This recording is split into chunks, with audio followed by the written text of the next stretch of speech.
Həftəlik bürclər Qoç, Şiroxatan bürclərini, od ünsürlərini 17 noyabrdan 24 noyabra doğru nələr gözləyir? Birinci Qoçlardan başlayaq. Bu həftə biraz od ünsürləri ehtiyatlı olun. Ən çox da Qoçlarla şirlər biraz əsəbiyyət, aqressiv, qısqanclıq zamana doğru belə deyim də özünüzü aktivləşdirməklə bağlı problemləriniz olacaq. Yəni düşünmədən hərəkətləriniz çox ola bilər. Nəylərinsə təsir nəticəsində ən çox da Qoçlar biraz fikir verin.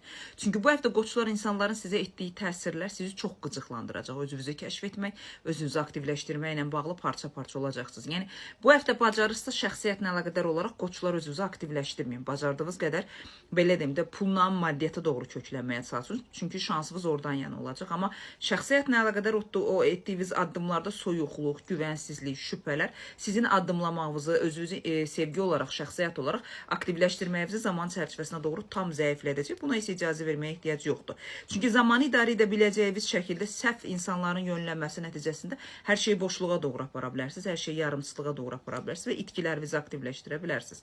Onun üçün belə deyim də sizə, ayın 21-dən başlayaraq özünüzü dərk etmə, özünüzü kəşf etmə, belə deyim də maddisal qüvvələr, təkliflər, belə deyim də özünüzün üzərində kurs olaraq, aktivləşmə olaraq güncəllənmə etmə zamanınızdır. Qorxularınız, şübhələriniz normadan çox olmasına baxmayaraq yenilənmə enerjisinə keçə bilərsiniz. Ayın 18-dən sonra. Sağlamlıqla əlaqədar xoşuma gəlməyən belə deyim də qırıqlar, əzik, sümük problemləriniz, onurğa sütununuzda olan narahatçılıqların çanaq sisteminə doğru yönləndirməsi və böyrəyinizdə olan narahatçılıqların aktivləşməsi ola bilər Qoçlar. Buna fikir verirsiniz və həftənin sonlarına doğru bir qadınla əlaqədar ümumi Qoçlara aid problem yaşayacaqsınız ki, o sizin nevroloji sisteminizə ciddi bir parçalanma verə bilər.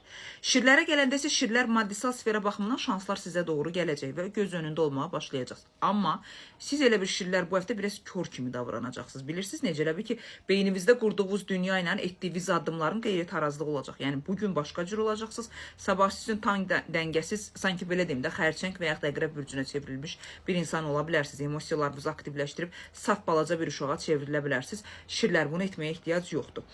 Məntiq olaraq pis həftə deyil, amma həftənin sonlarına doğru elə bir balaca yorğunluq, bir balaca gözləmədiyiniz bir problem, bir balaca depressivliyiniz, yarımçıqlığınız ola bilər. Bu həftə nə şəxsiyyət, nə də maddisal sferə baxımından böyük addımlar etməyə ehtiyac yoxdur. Zamanın axarına düşməsiz, o çayın axarı har aparırsa, o istiqamətə doğru özünüzü aktivləşdirməsi pis həftə deyil. Həftənizi sağlamlıq olaraq narahat edəcək baş sisteminizdə və boğaz, 5-ci çakradan 7-ci çakraya qədər bir balaca parçalanmalar var. Onları stabilləşdirməlisiniz. Baş ağrılarınız da arta bilər. Migren, qarmalit kimi nüanslarınız təzyiqinizdə güclənə bilər. Bunları stabilləşdirməlisiniz şirlər.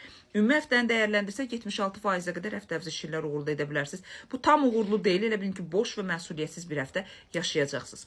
Oxatanlar isə bu həftənin uğurlarından biri olacaqsınız. Çünki çoxdan da keçmişdən yarımçıq qalmış bütün problemlərinizi həm maddi olaraq, həm mənəvi olaraq həll etməyə bacaracaqsınız. Və pul bölgünüzü bu həftə o qədər ağıllı şəkildə oxatanlar aparacaqsınız ki, yəni istədiyiniz hər şeyi vaxtında çatdırma, istədiyiniz hər şeyi zaman çərçivəsinə doğru gücləndirməni edə biləcəksiniz və həftənin sonlarına doğru çox gözəl bir şans əldə edəcəksiniz ki, o şans sizin kral olmağınızı, önə çəkilməyinizi, maddisal olaraq uğurlu, dəyərli olmağınızı gücləndirəcək.